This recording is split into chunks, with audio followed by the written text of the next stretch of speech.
Greetings, everyone. Welcome to Talk It Out with Gilbert and Miller. We are grateful that you have decided to join us and to come aboard, and we ask that you be engaged with us. We're here to talk about hot topic points that are affecting in the Black church and the Black community. And so we're here. We're not just your regular show. We are a Mhm, show that is not trying to be politically correct. We're a mhm, show that gives you the riggedy raw of mhm. what's going on in the Black church and the Black community. And today we just have a few topics that we want to bring. But before we bring those topics to you, I want my co-host Miller to greet you with her beautiful smile and her intelligent mind. All right, thank you there. Hello, I got an intelligent mind. I thank you so much for that, Gilbert. I guess I'm supposed to say you got a good smile and an intelligent mind. All righty. So on today, in times of what we're facing with social media and all of that, we thought it was so important to talk about moving forward, a call to justice, and you'll see the meaning of all of it once we really get into this episode. But we just wanted to remind everyone of the moral responsibility that we have as the African American community and the Black church to advocate for justice, engage in civic preparations, to make sure that those that are less fortunate, that they are being taken care of. It's essential, hear me on today, that the Black church continues to play an active role in leading the call to justice. Yes, Not yes, just us reading about it and hearing about it and sharing what someone else is doing. It's for us to do, not only through prayer and worship. This is the part I really want them to get, Gilbert. It's not just through prayer and through right, worship and through a right. sermon. Yeah, we need deliberate action. And so on today, we are dedicated in just making sure that we are addressing things that are important to us, as well as setting up and doing things that empower the community and the Black church. Yeah, the Now it's Bible back to says you, Gilbert. faith without works is a dead faith. And Mm-hmm. so uh, we have to get up off of our knees and do something. Mm-hmm. We have to get out of the pulpit and do something. Before we jump into our topics today, I think Mm-hmm. that a congratulations is in order to you, Dr. Miller. Can you Yes. tell everyone why you are celebrating and your new office that you've been given? Oh, oh yeah. I mean, I was like, okay, you should have saw me when I was there. So I was like, are you sure? Did y'all select me? Okay. It was I like, saw your face. it was like, what? Yeah. And so it was amazing. The Mount Bethel Baptist Association has established women in ministry, which is for women that are clergy that serve in ministry. And so they want to, say that, hey, we are behind you, we support you, we want to empower you. And so I was appointed as the president of this new Women in Ministry Auxiliary. And I'm just excited. You're going to see so many things coming forth that we're doing, from training to seminars, workshops, to all types of things. We're just very, very excited about it. And I'm just like, okay, Lord, I guess I'm ready. If not, we'll find Absolutely. out, or I'll be calling on everybody else to help. Well, thank you. Yeah. And I Yes, just I really just thank wanted to. Moderator Bell for that appointment, and the Mount Bethel Baptist Association. Absolutely. Just wanted Mhm. to. And again, I don't always tell her what I'm going to say or what I'm going to do. So this caught her off guard, but I wanted to congratulate you on your new appointment. Now, Well, let's thank jump you. into my first hot topic. My first hot Okay. topic is something that we here in the DMV, the clergies are pushing, and it is to have a press conference Mhm. and a statement. Um, in concern of Project 2025. That Yes. will be taking place on Thursday, the 12th of September, in front of, well, the press conference will take place in front of the Heritage Foundation where the Project 2025 was created. The pre-rally will take place in front of Union Station at the Bell, at the Bell that they have there, and then we will march 2 blocks over to the Heritage Foundation and have our press conference there. We're talking today about doing more than just praying and preaching. Number one, we've said that we have to vote. We know that we have to vote on all levels, on our local, state, and national levels. But that's not enough either. We have to be a prophetic voice. The church has always pushed the dial to make this country a moral place or a more moral place. And so we are, we've been talking, everyone's been talking around the country from the Democrats to the Republicans, church folk, the news about Project 2025. Yes.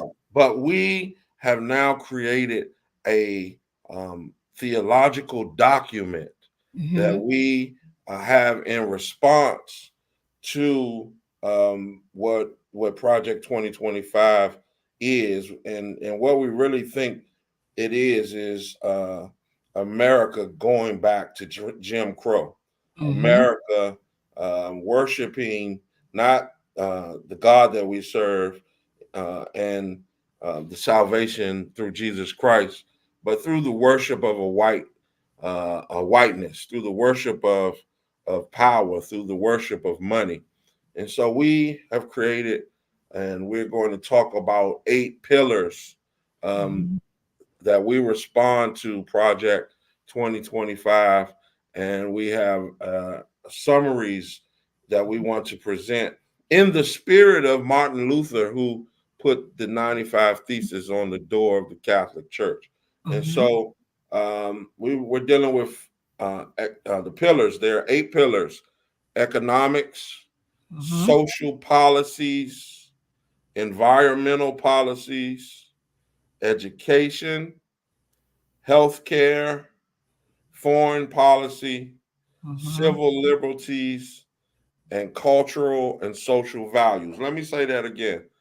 We've developed a document that deals with economics, social policies, environment, education, healthcare, foreign policy, civil liberties, and cultural and social values. And we have this in the context, in our value system of our theology, which is based on liberation theology, Afrocentrism, and practical process. And all we're saying is that in America, well, let me say it like this: everywhere where white folk, white men have put their feet on, they colonialized, they colonized the people. They colonized the people into learning about this white God, into learning about slavery, into learning about a system that has the haves and the have-nots. Yes. And that is how we get to Jim Crow and the caste systems.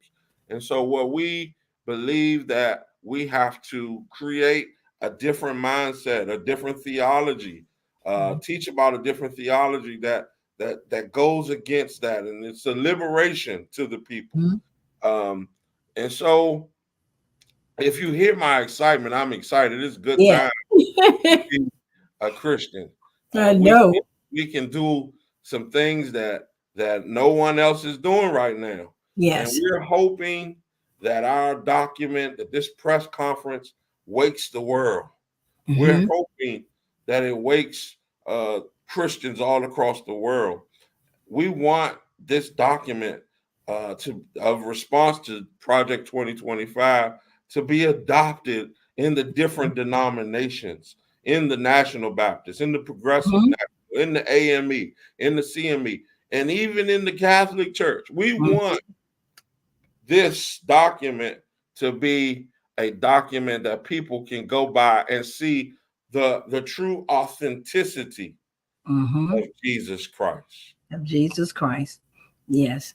I think I'm so excited about this when, I first started hearing about it because it's so important, not just for the African American community, but for the Black church that we both are a part of, that we're at the forefront of what's going on. But we're not giving you our hypotheticals or what we think about it. What we're doing is it's being backed up. You guys are backing it up with the word of God. Yes, And that's how we live and we grow as believers. We read the word of God and then we apply it to our life, and that's what makes a change in our growth. So this right here is exactly what's needed during this time, is for the pastors, the leaders, church leaders, to say, hey, this is what the word of God has to say in response to this, and this is how you should be behaving in response to this. That reestablishes that the Black church is where you get your information from, that's what you can depend on as the African American community, for for you to be mobilized, for you to get all the information that you need so that you'll know what's going on, but you'll also be equipped to handle it and know what your next move should be from the church leaders. I think it's wonderful. It's yeah. reestablishing that the church is that foundation. The We Black. have to reform. We have to reform the church. Mm-hmm. We live in a time where white evangelicals are saying that the work of social justice is not in the Bible. Mm. They're saying that the work that Dr. Martin Luther King was not the work of Jesus Christ. Wow. Now, Crazy. you have to understand that Jesus was conceived from a single mother Mm-hmm. who had a black face and was not the majority in the class that she lived in. And so the king Mm-hmm. said that we're going to kill all the black boys, all the black children that's being born, we're going to kill them. Mm-hmm. And so this mother, this disenfranchised Mm-hmm. pregnant mom, had to flee her town where she was living to go for safety. Mm-hmm. Yeah. It's just She ended up going to a place and became homeless because there was no room in the inn. all right now. No room. And so when we talk about social justice, we are talking about Jesus. Mm-hmm. He was born in the same conditions and predicaments that Yeah. we're facing here in the African American communities, in the Latino and Brown communities, Mm-hmm. in the immigration communities. These are the same issues that Jesus was dealing with. And when Jesus started ministry, he went to the people who were on the outside of the margins. Mm-hmm. Yes. He went to the prostitute. He Mm-hmm. went to the lady who they were going to stone, Yeah. and he didn't condemn. He he Mm-hmm. saved her life. And Yeah. so when we talk about how Project 2025 wants to do away with education. Trump Mm-hmm. said his first act will be to fire over 100 Mm-hmm. employees. Uh, Yes. they want to do away with the protections of women's bodies. Mm-hmm. Uh, they want to do away with the Department of Justice. Mm-hmm. These are evil acts that are hidden in disguised amongst folks who call themselves followers of Christ, but they're Christ. following, they're followers of whiteness. Yes. And You're so, so right, Gilbert. Here's the thing that people in general have to be careful of. A lot of times, just because they put on there that it's Christian, that it's about Christ, or it's about religion, a lot of us, rather than going to research it for ourselves, we get on board with that because it sounds like, they say some things that sound Christian, that sound like it came from the Bible. So, what we need to do, those that are listening to all of this, we need to make sure that we are well informed. That way we can make the best decisions. I'm excited about the yeah, African American community right now and everything that's going on. I mean, the atmosphere is just unbelievable. We haven't really seen anything, just as powerful as this, as moving as this. They call themselves doing this to put us back, but what they did was they ignited a it fire fired that me now up. can't be put out, because we like, who are you supposed to be? And we're like on it. Yes, The church is on it. The African community is on it. I think they forgot that the new African American is educated. that's Yeah, right. we're educated and Let, we're let me able to make, decisions. Yeah, for let me ourselves. read. Let me just read one paragraph from this. Is short, two sentences.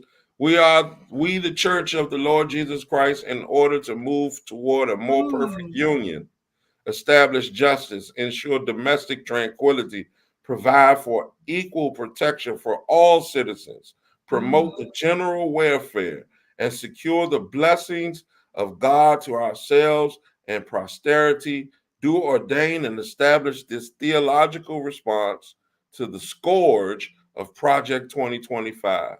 We specifically decry Project 2025's flawed policies, namely economic, social, environmental, educational, healthcare, foreign policy, civil liberties, and cultural and social values.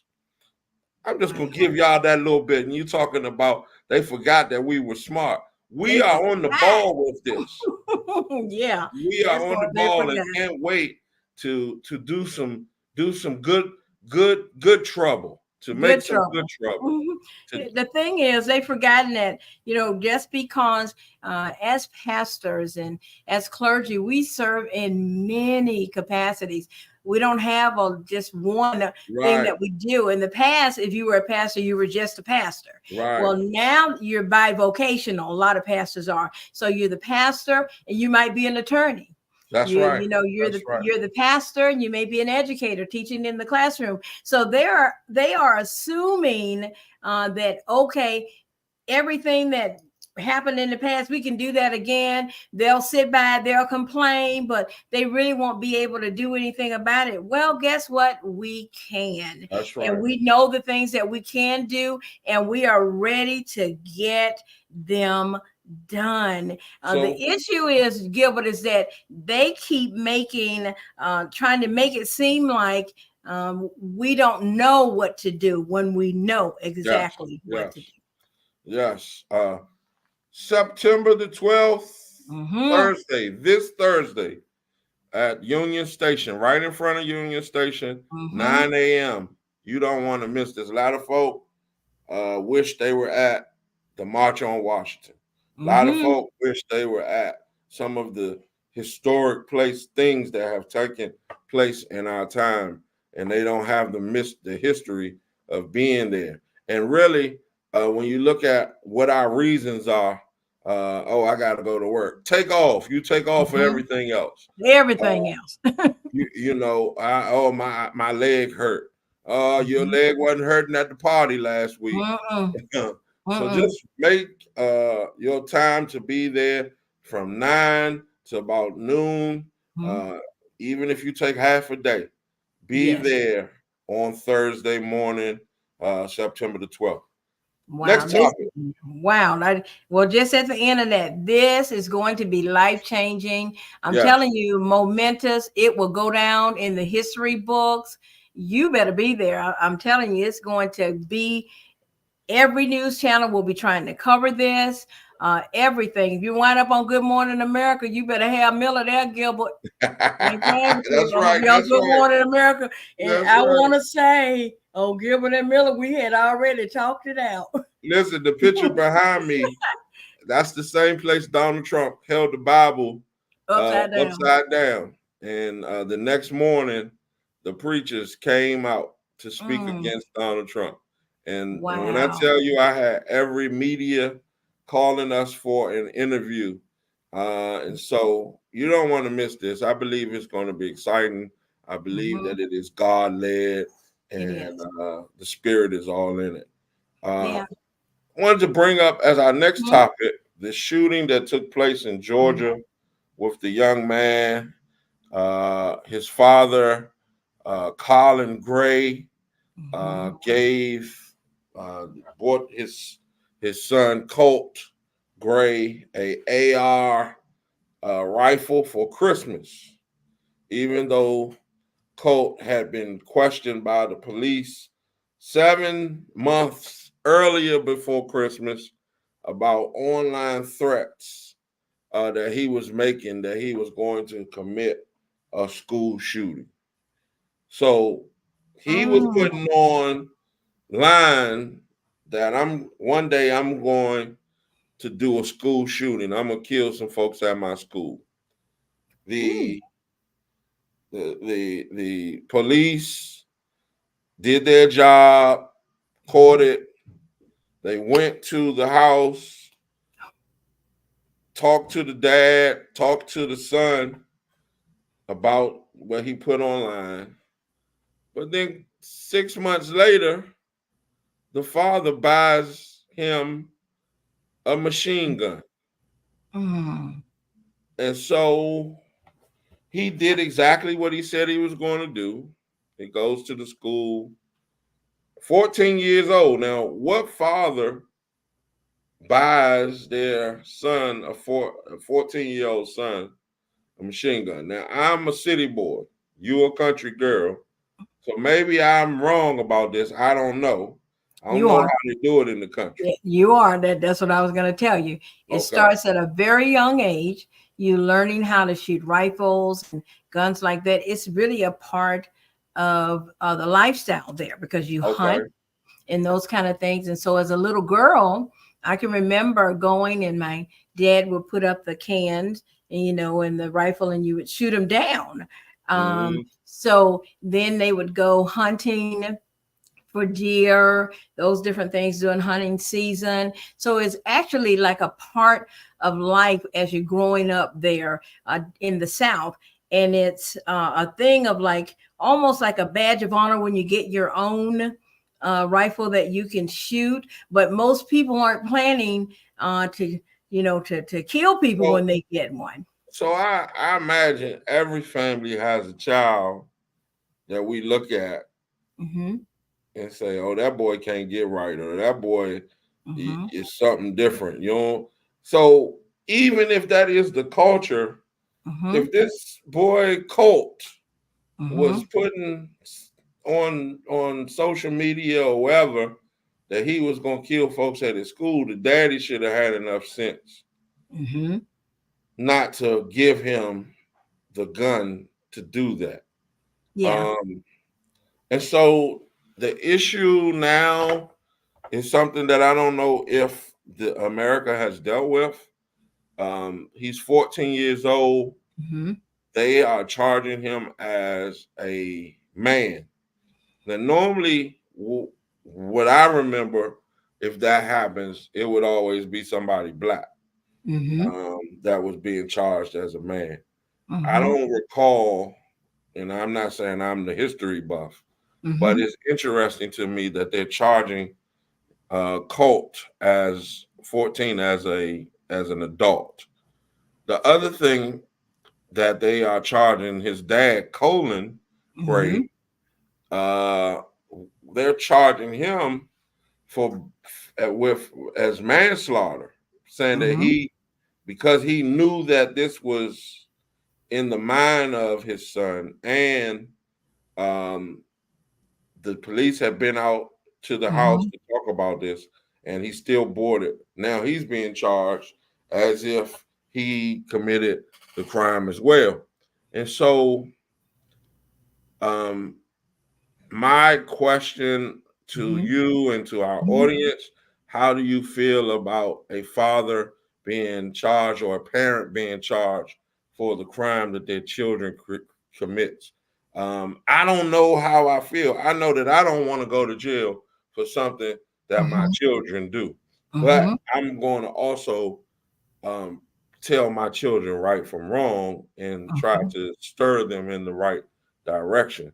Um, so, what are your thoughts about that? Well, there are a few things that are at play when you look at this dynamic of what's going on. When they came and they spoke to them 7 months ago, then that was, and they showed his father that, hey, this is what's going on. Your son is putting threats out here. Then that put in the culpability of his father already knowing what was going on. And so he can't say, I didn't know, I didn't have any idea, because in order to talk to a minor, you have to talk to their parent or Right. legal guardian. And so they made them aware, the father aware of what was going on. So the question becomes, why would you buy a rifle? Then also, we have to remember, in our country, as well as in the homeland security thing, they've changed. A lot of things are seen as terrorism. A lot of things are seen as hate crimes. You just can't do a lot of things that you would have been able to just Mm-hmm. do and get away with. Or they say, oh, that poor young man, and they send you to juvenile, you know what I'm saying, till you're an adult. Then they move you to somewhere else, or they Mm-hmm. figure out how you're going to serve it. In today's time, is what is that intent?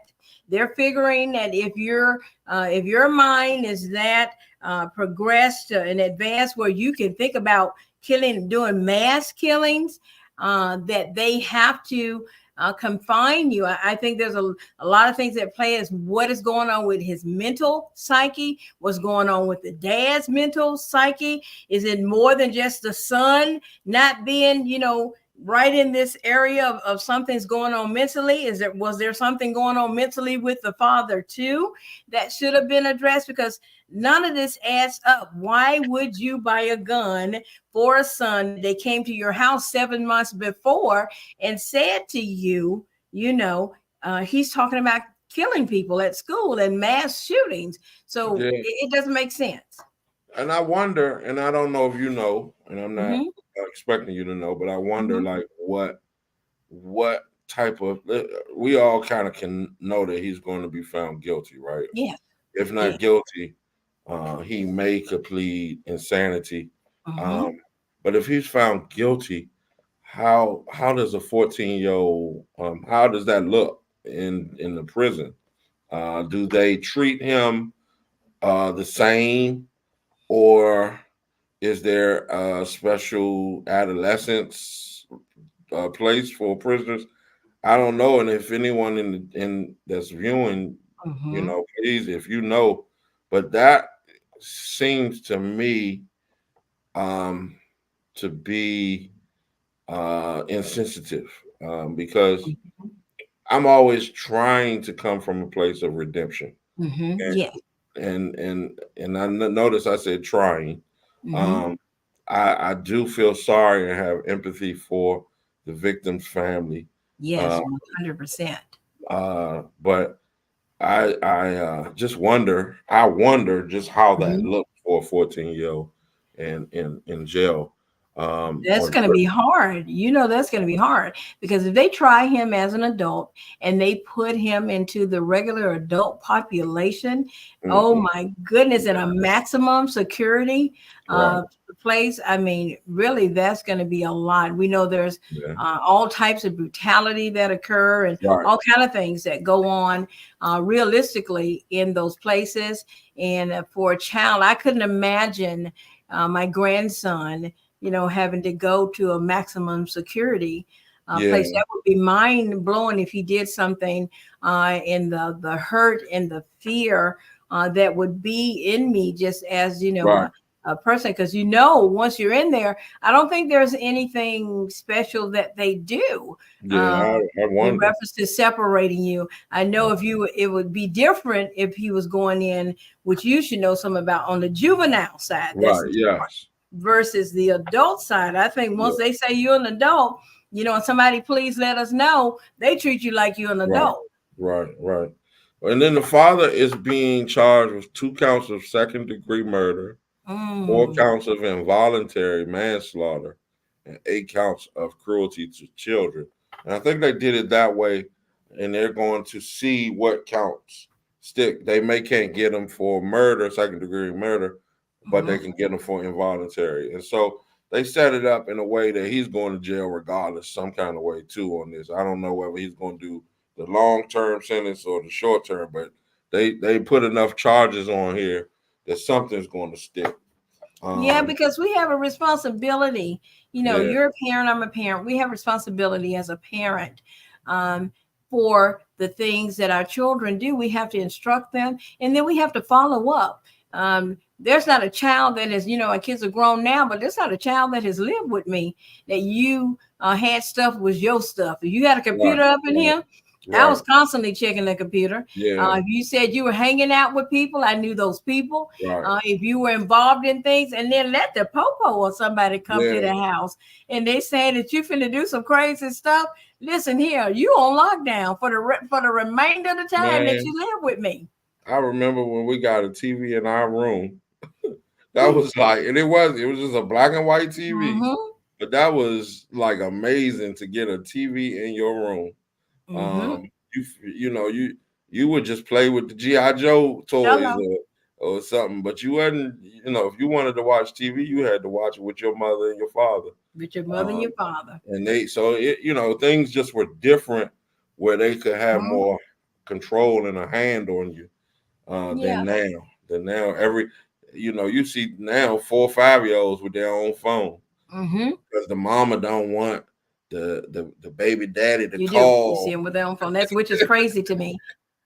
Yeah, yeah, Hell, to call the baby it's crazy. You're gonna right. call the baby on the phone. Yeah, Oh you no. call Okay. his phone. Don't call my phone. Mm-hmm. Now that stuff is crazy. Yeah, Doesn't make any sense. But we still, in today's society, there are still laws, and parents, you better hear me, that your children can't just do whatever they want to do. right. There are a lot of legislation that's being put into place that says, hey, if your child is underage, they're living there with you, you should have been aware of this. What were you doing? Yes, they are going to begin Yeah, bringing charges not just against the child, right. but against the parent. I just, my heart goes out just to that family in general, and it really goes out to those that lost children. School is supposed to be a place where it's safe, where our children can go to learn. And the teachers should be safe, and the staff all. And so the whole thing is just really heartbreaking.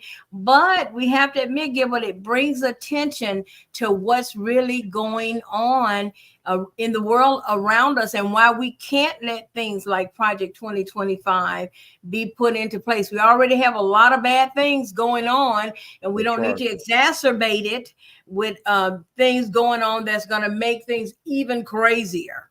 Yes, yes, yes. And so this also leads us to tomorrow. There is a big debate happening Yes. between Vice President Harris and former President Donald Trump.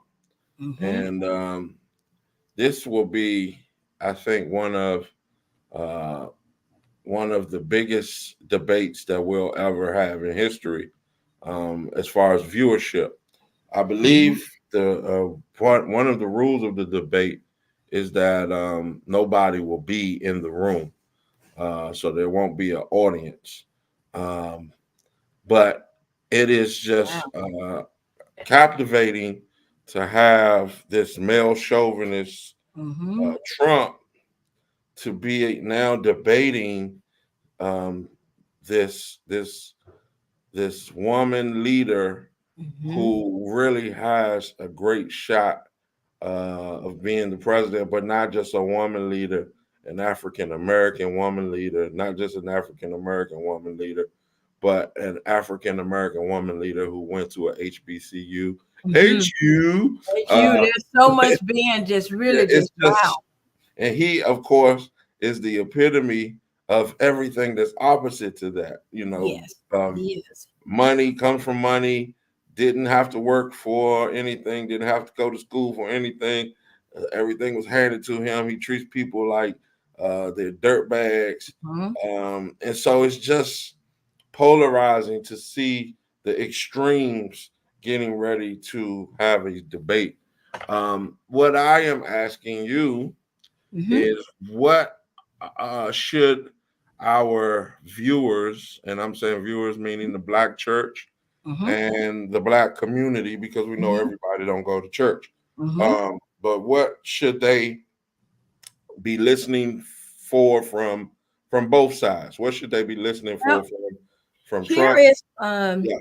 and also from Harris on tomorrow. Yes. Well, some of the key issues that they will talk about that will be dominating the debate is more than likely to include talking about the economy, immigration, reproductive rights.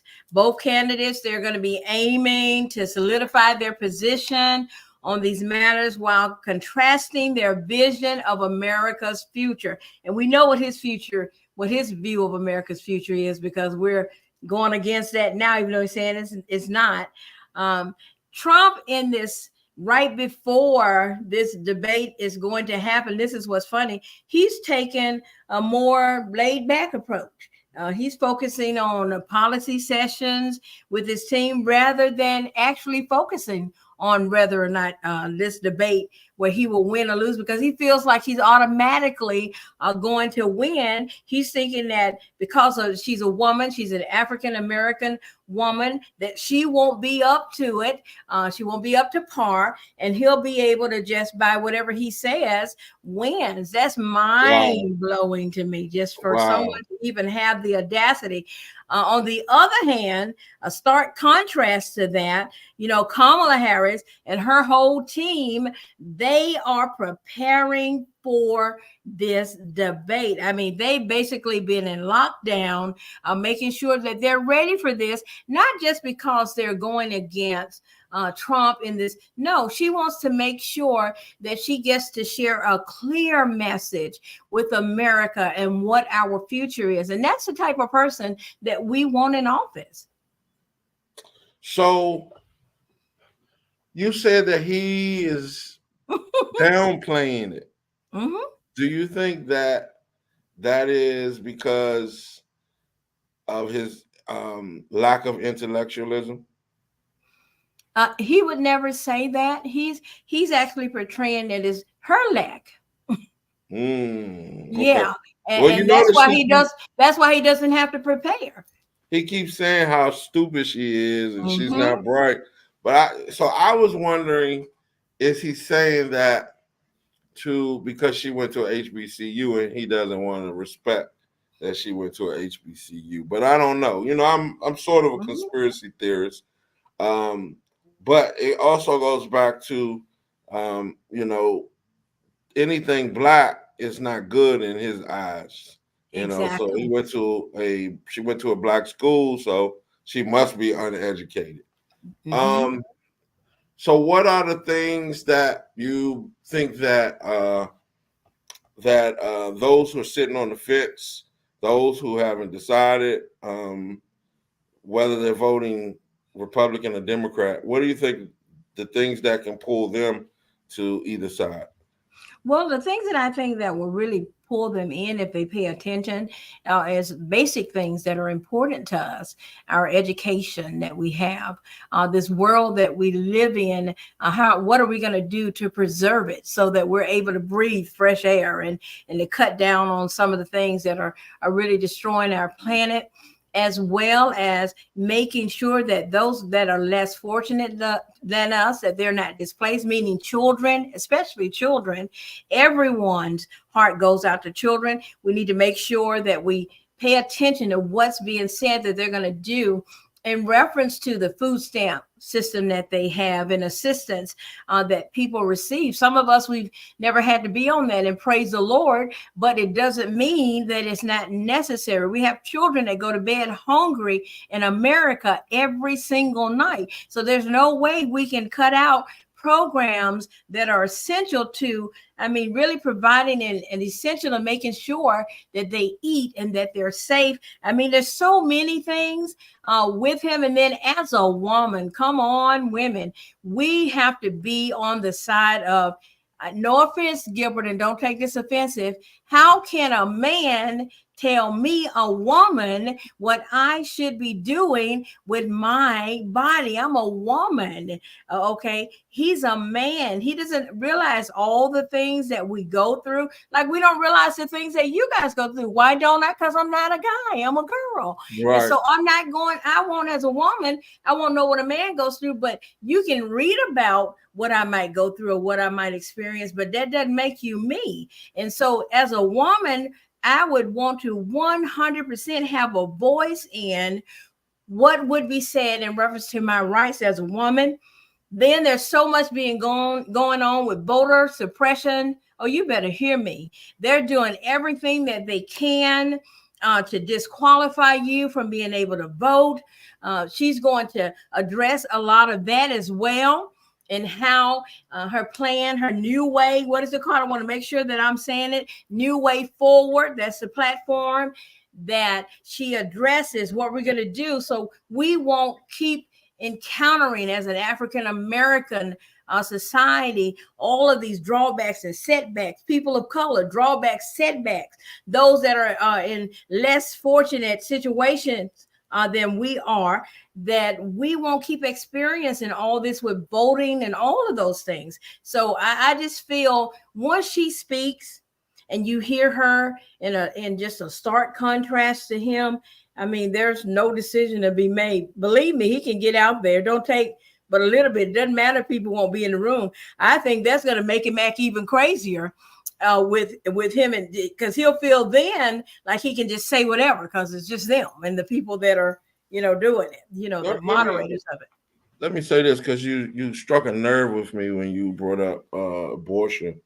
Mm-hmm. Republicans and white Christian nationalism and Southern Baptists, they want to really put their flag against abortion. Mm-hmm. But I would say to them that it is ironic, it is devilish, it is wrong to put your flag on abortion, against abortion, but you don't have that same energy to help a child to eat. Mm-hmm. You don't have that same energy to help a child to have a roof over their head. Mm-hmm. You don't have the same energy to have a child to get help a child to get health care. Mm-hmm. You don't have the same energy to help a young man get a job or a young woman get a job. Yeah. You don't have the same energy Mm-hmm. to keep that child alive once Mm-hmm. they're here. Mm-hmm. But you want to bring them here and not help them along the way. It's Well, something wrong with that picture. it's something very wrong with that. And, I'm being very transparent, a very transparent moment in my life. When I was pregnant with my middle child, the one that's in medical school now, and we were at that 6-month period, and they said to me, we're not seeing a brainstem. And they said, you're going in for your visit, and they're saying, these are what our options are going to be. If we can't find that brain stem, we're going to have to basically initiate an abortion. And I'm going, well, I don't want to have no abortion and all of this. I'll just, take care of my child, whatever. They say, you're not listening to what we're saying to you. Right. If she does not have a brain stem, that means that a lot of things have not developed properly. Right. And this would be what's in your best interest, not just for her, because in the long run, you could die during delivery. And so it became a thing of, is it Is my life more important, or will the child's life be Yeah. more important? And it had to wrestle with that, and then to have someone think about that. Now, what if I would have been in that situation? Thank goodness that we found one. It took a couple of weeks and a whole bunch of tests, but they found one, and she's here, thank the Lord, in Wow. medical school now Wow. at Howard University. Yes. But to go through that, but to have the government to tell me Yes. that my life isn't important, that the Right. child's life is important. Right. And so if I die in the process, oh well. Or if that child Yeah. comes here and we can't afford medical care, because that's Right. something else we need to address, who's going to pay for when the child comes and there's multiple Wow. issues of who's going to help to pay for those bills to Yeah. sustain that child and a lifestyle for that family? Listen, I appreciate you opening it up to that to us to for that. I know that that was a hard time for you all, Mhm. and I'm glad that it worked out. One of the things you also said is that Kamala's her speech or her slogan is a way forward. Mhm. And it's funny because I've been saying that we have to tell these folks who want to go backwards that we ain't going back. We ain't going back. We ain't going back. We ain't going back. Mm-mm. We're not going back to the hate-filled theology of Mm-mm. Southern Baptists. We're No. not going back to the Mm-mm. systemic oppression that comes with the worship of whiteness that lifts a white Jesus and tears down everything black. We are not going back to a colonized theology No. that fosters racial divide and a caste system and white male dominance. We are not going back to where justice is not afforded to black men and lynchings are accepted by Mm-hmm. the officer or the overseer. We are not going back where women have no rights, no voice, no positions in our society. We are not going back to where only rich families will be afforded a good education and the rest of us will have to learn to survive on our way.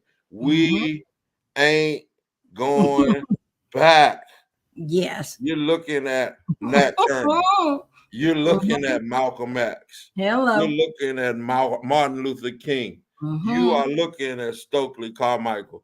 I Yeah. want y'all to look me in my eyes. And I can tell you, ain't no scared Negroes on this show. We Mm-mm. are not going back. Mm-mm. There's no going back. The rest of the show is in your hands. All righty. Well, I wanted to pick some places. I had one place that sent in something, and then the rest of them I just kind of got some things, but they're still all apart here in Maryland and DC. I just wanted to showcase some. And I don't know if I did before, but Union Temple Baptist Church in Yes, Washington D.C. One of Anika their Wilson. one of their members sent in a thing telling us exactly what they do. They are led by Reverend Willie F. Wilson and now his daughter, Reverend Wilson Brown. They integrate social justice into its Afrocentric and Christocentric ministry. The church has been active in addressing issues such as gentrification, food discrepancies and the need for food in the communities, racial disparities in healthcare and policing. Through advocacy, youth mentorship, and partnership with other community leaders, the church stands firm in its commitment to justice. They focus on the intersection of faith and activism, including creating garden ministries to tackle food insecurity and shortfalls. I think that's really commendable. And featured in 2024, the church's role in social justice was featured in an article on Afro American newspaper. They featured them as one of the people Shout out moving. to the Wilson family. to the Wilson family. And then there is Community of Hope. We know Reverend Tony Lee Reverend at Tony Lee. Hillcrest Heights, Maryland. It Yes. was founded by Reverend Tony Lee. Community of Hope is AME known in the for, house. yes, they're known for their unique approach to ministry and justice. The church, which began in a nightclub and Yes. later moved to a skating rink. Oh, you They better call come it on the in here. Go-Go Church. Hello, using innovative methods to engage the community in social justice efforts. Reverend Lee's leadership focuses on addressing issues such as displacement, gentrification, and racial disparities in law enforcement, with the church often serving as a hub for advocacy and social services. And so they were featured in 2024. Their social engagement and innovative ministries were highlighted in recent community discussions and articles in the Washington Post. Yes, Tony Lee is a good brother. Yes, His he his is. his his blood brother and I went to Howard together. Wow. And we before that we would be all around the city Mhm. playing basketball against each other or together. And so I've been Yes. knowing that family for a long time, just like the Wilson family. I tell you, I remember when he was over there with the Grangers and he was a Yes, younger minister. That's when I first encountered him. I was there for an engagement, and I tell you what, he was on fire for the Lord and for the yeah, community when he was over there. So it's so good to see what he has evolved and become yeah. as a young, because he's still a young pastor. And it's still good to see that he is concerned about his community and his world and about the Black church and the African American, the Black community. So And that's let me say this: I'm gonna put a name in that you okay. may know, but whenever I think about Tony Lee's church, Mm-hmm, I also have to think of the father of this style of worship because mm-hmm, Tony Lee is really on the cusp mm-hmm. of not trying to get everybody else members. He's trying to get the Yes. worldly folks, the Mm-hmm, folks that have not been in church, and so he has mm-hmm, go-go as a mm-hmm. pull to get folks to come. He just Yes. changed. He made the beat is go-go, but the words are Mm-hmm. Christ. And Wow. so when I think of that, I think of Steve Young, who was Mm-hmm, doing that in the 80s. mm-hmm. Steve Young was and folks blackballed them folks. Didn't want to have what they doing over there, but he Mm-hmm, was doing the same thing that mm-hmm. Tony Lee is doing now. He was doing that in the 80s, and so I just wanted to give him a shout out because we don't ever want to forget the Mm-hmm. pioneers in our community. The funny, and I tell you, go here. When I moved here back in 1999, I was like, "What is that?" And they said, "That's go." And Yeah, that's a part of our heritage and who we are in DC. And that's I mean, right. they said strong. Listen to me. If you want to make some Yeah, people mad, say the wrong thing about that's right. go in the That's right. African American community. When the Godfather go died, listen, Yes, yes, it was a national that's holiday right. here with everyone that it happened when he died. And so, yeah, 100%. I think that's a very good thing that he's doing and using that because it's something that a lot of the unchurched, unsaved, that they identify with because it's a Yeah, part of the culture here. So that's very, very good that he's trying to do that. And I love that he's not trying to just take fish out of someone else's pond that's and put right. them because That's we do right. a lot of that. We'll Yeah, fish it so no, and you don't need the ones that's already in there. We right. need the ones that need to get there, That's and that right. we need to That's help. right. We need to disciple others. Yes. So I like that. That's his approach. Then with the Rise Up campaign, it's another part of Union Temple Baptist Church, something that they just really started. I mean, they have gone to the point that they have really featured this in the Washington Post, as well as in the Chicago Times and some other magazines, because it specifically addressed how the people of DC were pressured, how a lot of them were dislocated. A lot of them felt obligated to sell. A lot of them felt obligated to relocate. And the sad part is that, and I think your father spoke about this, if I'm remembering correctly, at Hmm. the ministers' conference, that they're not realizing that they're giving them 100,000, $300,000 because they know the return is going to be a million and up. Wow. Wow. I mean, Yes. think about that. Think about that. And so many. It was the week that the Poor People's Campaign came to the conference, and they were talking, and he mentioned that, and so they did a whole thing that really focused on addressing the displacement of a lot of people. Just families and families that had generations of people that had lived in DC, and Yeah. how they were displaced and pressured to sell during gentrification. That's right. That's right. And we got now in DC. We used to be Chocolate City. Now Mm-hmm. we are Caramel City. Hello. The problem with gentrification is sometimes it's good Mm-hmm. because the way they put us on top of each other, it really fostered criminality. So I Mm-hmm. think that change needed to happen in certain areas. However, the problem I see is we didn't cash out. We didn't get any cash from all of these multi-million-dollar facilities that were being built. We weren't on the development teams, and we weren't involved in the process. And a No, lot of money was passed out, and unfortunately, it did not look like people were getting it from our community. And so no, they that's the weren't. biggest thing. And so gentrification didn't empower the No, community. What it no. did was displace the community. Hmm. It did, and so they really wanted to really bring attention to this. They wanted folks to know around the world that this can happen to you in your community. When you see people coming in and they're saying we're gentrifying.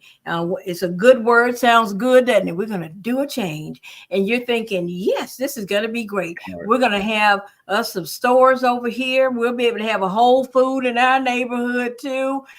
We'll be able to get some good things going on. But what they're not telling you is that the little bit that they're giving to you, Right. oh my Right. goodness, on the back end, they've equated over, Yeah. because whenever a developer comes, he's not looking at the right now. He's looking at 10 to 15 years down. He's looking at the ROI, what will be on the investment on his Right. return. What is he Right. going to Right. get back? Right.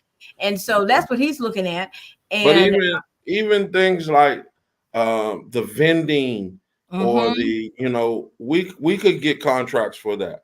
mm-hmm, For the keeping up the grounds, the mm-hmm, community could get contracts on that. So there's ways that we might not have the infrastructure to mm-hmm, handle big parts of the development, but we could mm-hmm, have the infrastructure and create community CDCs, development corporations, mm-hmm, and we could get the contract to make sure that the cleaning is done. We can get the contract to make mm-hmm. sure that the janitorial services are done. And I just think that there is no will for government who is gentrifying the community to make sure that that community receives and is involved in the money that is being spent in different ways. Well, that's why it's so important that the Black church is once again established as a voice of the community, so Absolutely. that when the clergy goes to them together and they say, hey, this is what we want in this community, this is what is needed, we're not going to settle for anything else. If this builder comes in, this contractor, this developer, here are the things that we will have access to and be able to bid on within our Absolutely. community for those contracts. And that's not occurring. Yeah. What they're telling us is we're going to move them from that, project situation over there where they're stacked on top of each other. And we're Oh going to, no, guess you what? get We're going to first move rights them. to you get first Hello. rights to come back. Yeah. Okay. Which is a no. They're not going to let you come back once Yeah. They're going to wait. Then you're going to see the thing go up where they're leasing. Then there's going to be these incredible limits on what you have to make in a salary to get in there. If they let somebody back, it may be one or two. But no, if they displace 500 and they build 500 units, the 500 are not coming back to the units. They're not doing that. I pray to God all the time. I say, God, why don't you make me rich? Mm-hmm. I say, God, Lord, have mercy. Because I see so much money being spent and so much money being misused. But I believe that we are in a place where the church is making a comeback. Yes. We will rise again. Yes. And put our monies together, put our differences to the side, and we will build communities again. Now, do you have any more? Because I wanted I just want to just say, you said about putting our resources together. If we haven't learned anything else during or experienced during this time of Vice President Harris and the whole Trump thing is that we have power. African American, people of color, Latino, Asian, we have power.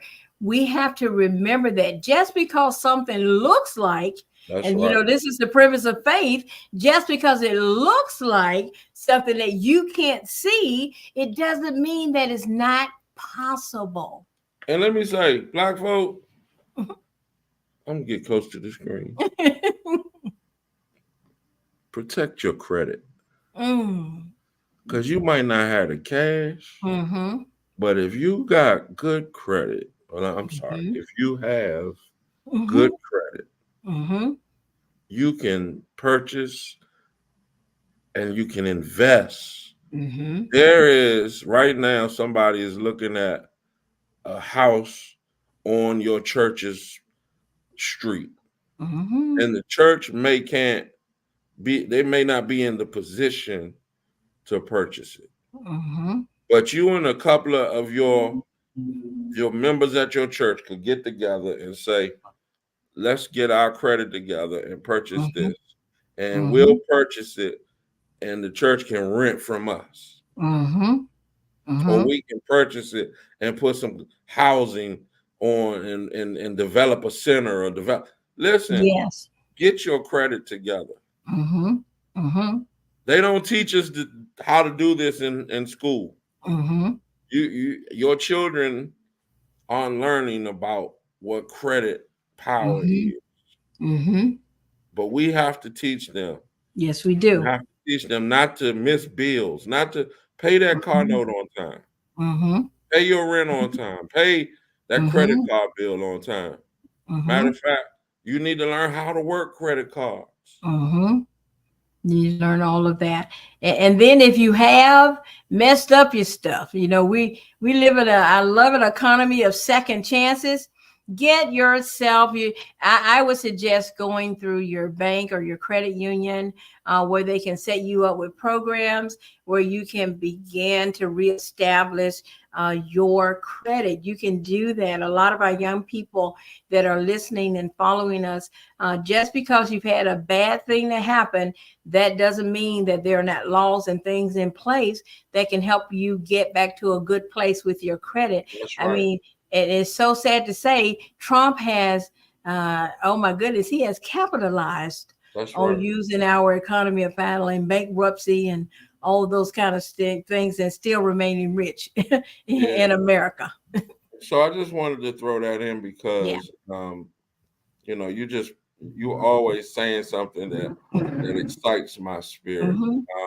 I wanted us to take a minute to say something about, we just heard about a death in the African American community. Do you have it on? Yes, I have it on my phone here. We are all so very sad, and our heart goes out to his family. We're praying for your family. James Earl Jones He passed away, an American actor known for his role on stage and screen. He was known as one of the few entertainers to have won the EGOT, that means an Emmy, Grammy, Oscar, Tony. Wow. Jones received 2 Primetime Emmy Awards, a Grammy Award, and 3 Tony Awards. While Jones never won a competitive Oscar, he was presented with the honorary Academy Award in 2011 by Sir Ben Kingsley. He received so many nominations for Best Actor for The Great White Hope. He was nominated for the Golden Globe for Claudine, Cry, The Beloved Country, Independent Spirit for Matawan, and Dark Vader. Yeah, and Lucas, space opera, Star Wars film. And during my time, we loved Star Wars. And then Walt Disney's animated film, The Lion King. You know, let's see what else. I'm looking at all of them. Conan the Barbarian, Wow. Coming to America. You know, he was the king, Coming to America. Field of Dreams, The Hunter Red October, Sandlot, Patriot Games. I mean, just so many, and the list just goes on and on. Now, I don't know. Was he in Roots as well? I'm looking here. I know he was. I'm going down because, you know, they're doing it by the years. I don't know. I don't know. I'm trying to remember in my mind because we watched it as a family. That was like a major thing when we were sitting there as children. I'm trying to make sure I didn't miss that because I don't want to miss it. Picket Fences, Under One Roof, Everwood, Fraser, East Side, West Side, The Great White Hope. He was an amazing actor. Just amazing. And he's on the, you know, that level where you almost feel like he's your uncle or your granddaddy or something, you know. Yeah. He's just always been around, and he represented, for me, I guess, Black excellence. Yes. You did not see him take on roles that would bring us down. He took on roles that really lifted us up. Yes, I'm really trying to see if I see that he was in Roots or not, but I may be wrong. I'm not seeing that here. But I mean, we have lost a great person to our community. His voice was just so instrumental in so many things. When they read the Bible, they did the reading of the Bible by African Americans. He was one of the main voices that was used. He had a thunderous, powerful voice. And so we are just really saddened and praying for his family during this time as they go through this time. But we want to celebrate his life and remember that we have greatness all throughout the African American, through our whole community. All you have to do is pick an area, and we have outstanding African American. It just isn't in one place. It's all over. Just pick a place, and we can show you, 20 or 30 that are just really doing, and more. And let me say this as we close, that it is it's exciting, and it is very helpful when we go different places, or we get a phone call or a text and hear that you have watched and listened to the show. Sometimes we don't know who we're reaching until somebody says something. And so we encourage you to keep watching, to put something in the chat, to send us a message, because we're not doing this just because we think we're so beautiful and so handsome. We're doing this because we are trying to provide a healthy conversation that you can take and use it as you go throughout your day, as you go to your church. And so we want you to continue, but to engage with us. Send us a message, send us a comment, a question, call us, because what your feedback, it helps us to shape the show and to know where we are doing good and what we need to adjust. And so we thank you.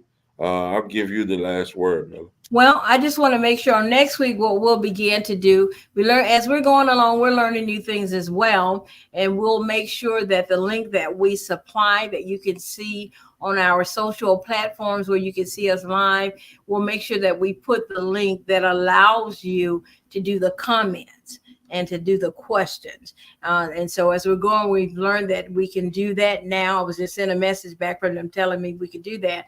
And so on next week, you'll begin to see that so that when you're watching it, yes, scan me, you'll be able to join us and really be a part of the conversation. And then you know what, if you turn out to be someone that really has a lot to say, and Miller and I decide to, I mean, Gilbert and I decide to invite you on the show, we will let you know. I mean, we really want you to get involved. Our community, the Black church, the African American community, is important to us, and it's important that we all do it together. So until next time, Gilbert and I, we want to encourage you to continue to be blessed. Okay, he's doing what is that called? You did I that the don't last. know. I Okay. don't know. Okay. I can't dance that well, so I'll just clap and wave. Well, until next time, be blessed. See y'all.